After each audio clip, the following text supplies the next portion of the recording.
Sevgili dostlar, Millet İttifakı nasıl bir şey biliyor musunuz?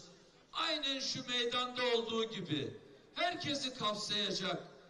Ben buradan AK Parti ilçe binası karşımızda, onları da selamlıyorum. Milliyetçi Hareket Partisi burada, onları da selamlıyorum. Yeniden Refah Partisi burada, onları da selamlıyorum. Biz herkesin elini sıkmaya geliyoruz. Herkesle konuşacağız. Benden değilsen yoksun asla demeyeceğiz. Derdin ne diyeceğiz? İstanbul'da 16 milyon insanın belediye başkanı olacağız dedim. 16 milyon. Şimdi şöyle bakalım meseleye. 16 milyon insanın belediyesi nasıl, başkanı nasıl olunur? 39 ilçesi var. Her ilçe gezilir. Her ilçeye eşit hizmet verilir. Her ilçeye gittiğinde o ilçenin belediye başkanına saygı gösterilir ve o insanın eli sıkılır. Aynı masada konuşulur, dertleşilir. Bunu yaparsan 16 milyon insanın belediye başkanı olursun. Şimdi memleketimizi yöneten akıl, memleketimizi yöneten şahıslar, memleketimizi yöneten Sayın Cumhurbaşkanı İstanbul'a gelip İstanbul Belediye Başkanı'na laf atmaz. Gerek yok. Sen bakınız, bu ülkenin milletin oyuyla seçilmiş bir kişi Cumhurbaşkanı olduktan sonra 86 milyon insanın Cumhurbaşkanı olmalı. Her şehire gittiğinde hal hatır sormalı, çözüm aramalı. Efendim neymiş? Çivi bile çakmamış diyor bana. Bak.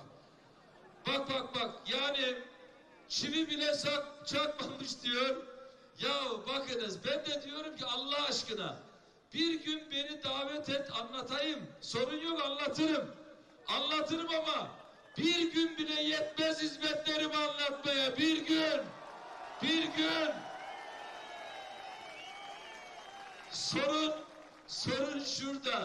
Sorun şurada. 25 yıl yönettiler, doğru. Özellikle son 15 yılında çok sıkıntılı işler yaptılar İstanbul'da. Şimdi 25 yıl yöneten bir anlayış şöyle bir psikolojiye bürünmüş. Biz seçimi kazanınca zannettiler ki malını, mülkünü aldık. Yani İstanbul'u kendi malı, mülkü zanneden bir grup var. Yönetici grubu var. Bir avuç insan. Onlar zannediyorlar ki İstanbul bizim malımız, mülkümüz. Değil. 16 milyon insanın. Sevgili kardeşlerim, değerli hemşehrilerim, sevgili dostlarım, bakınız bugün Merzifon'dayız. 86 milyon insan, 86 milyon vatandaş ne demek biliyor musunuz? Şurada bulunan herkesle ben, ya da bu ülkenin doğusundan batısına, güneyinden kuzeyine, her birimiz bu ülkenin her karış toprağına eşit sahibiz, eşit. Hepimiz mülk sahibiyiz, mülk. Memleket bizim, İstanbul bizim, Merzifon bizim. Yani milletimizin. Onun için bu akıldan vazgeçmedikleri sürece bunlardan bize fayda yok. Ne yapacağız onlara biliyor musunuz? 14 Mayıs'ta 86 milyon insan onlara güle güle diyecek. Bay bay diyecek. Bay. Hadi evinize, hadi dinlenmeye. Onlara bay diyecek. 86 milyon insanımızla bu ülkenin sahibi olduğunu hissettirdiği bir dönemi başlatacağız. Buradan gençlere bakıyorum, aramızda gençler var. Gençler, iyi ki varsınız, o kadar güveniyorum ki size. Gençlerin en önemli sorunu ne biliyor musunuz? Ben gençlere hatırlatayım. Dayınız yok, alanınız yok, tanıdığınız yok. O malum partiye de üye olma durumunuz yok ise işe girebiliyor musunuz? İşte biz ne diyeceğiz biliyor musunuz? Bu memlekette çaba gösteren, emek gösteren, çalışan herkes hakkımı alacağım duygusunu her gence vereceğiz. Her gence. İşte o zaman hiçbir gencimiz hayallerini ötelemeyecek. Hayallerinden vazgeçmeyecek. Memleketinden vazgeçmeyecek. Memleketinden. Sevgili dostlar, kıymetli hemşerilerim, burada hanımefendiler var aramızda, hanımefendiler var. Sevgili hanımefendiler, bayram yanaşıyor. Bayram güzel bir gündür. Çocuklarınıza, ailenize, eşinize alışveriş yapmak isterdiniz. Doya doya çocuklarınıza, evinizdeki insanlara bayramlık hediyelerinizi alabilecek durumda mısınız? Bakın, sorun ne biliyor musunuz? Bu memleketi ekonomik olarak çökerttiler. Şimdi bu sorunları yaratan, bu sorunları büyüten, memleketimizin her insanına adaletsizliği ve hukuksuzluğu yaşatan, bakınız biz araştırma yapıyoruz.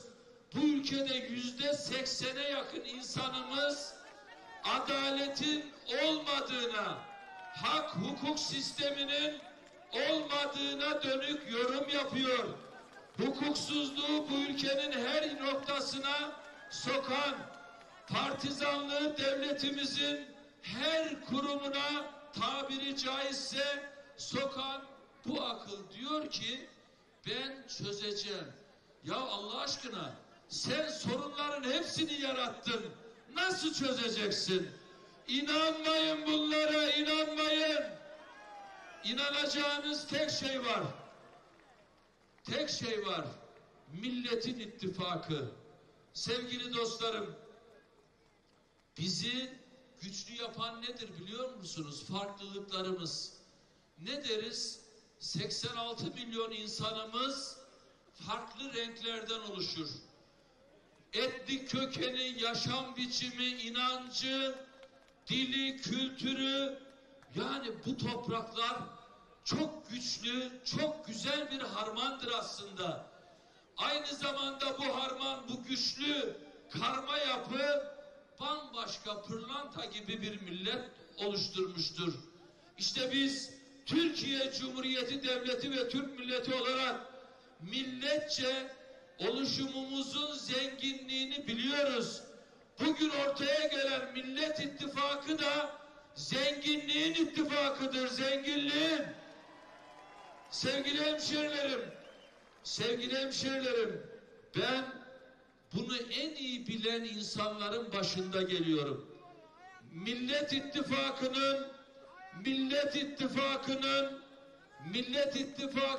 gücünü en iyi bilenlerden birisi benim. Yani Sayın Cumhurbaşkanı adayımız 13. Cumhurbaşkanımız Kemal Kılıçdaroğlu ile İYİ Parti'nin Genel Başkanı Meral Akşener'in birlikte neler başarabileceğini ben biliyorum. Nereden biliyorum? İstanbul'daki başarımızdan biliyorum. Bir arada yan yana olduğumuzda neleri başarabileceğimizi biliyorum. İşte o bütün ekonomik sorunlarınızı çözecek büyük bir kadroya dönüştü. 6 siyasi partinin liderleri, ekipleri, işte bugün burada Genel Başkan Yardımcımız Sayın Seyit Torun sizi selamladı. İnanınız milletine kendini feda etmiş, bu yolda hizmet eden, ahlaklı, namuslu, dürüst, erdemli, halkı için mücadele edecek yüzlerce siyasi kadromuz var. Ama esas kadromuz kim biliyor musunuz? Hepinizin evlatları. Şu pırıl pırıl hanımefendiler, beyefendiler, şu enerjisi yüksek kalbi temiz gençlerimiz